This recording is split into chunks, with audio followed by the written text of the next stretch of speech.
Kuya, pwede po pabarya kahit nag-20 lang po. Pamasahe ko lang po sa papuntang work po. Sure boss. Saglit lang ha.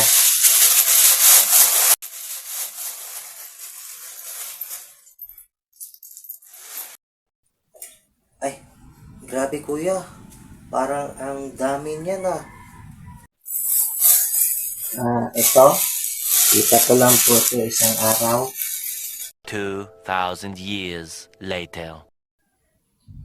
Ala kuya, laki ng kinita mo, 1.4. Opo.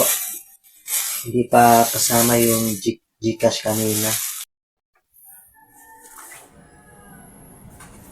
Kuya, 8 hours ako sa opisina.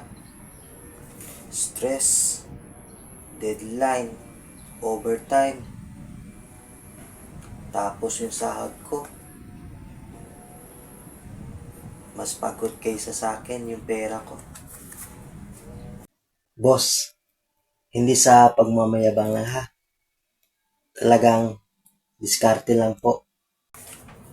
Kuya, pwede ba ako mag-reply? Part-time lang. Kahit sa lunch break lang. Minsan akala mo nasa taas ka pero may mga pagkakataon na ang nagpapabarya lang sa'yo, siya pa pala ang mas buo ang kita. Hindi lahat ng naka-ID, mayaman. Hindi lahat ng namamalimos, talo.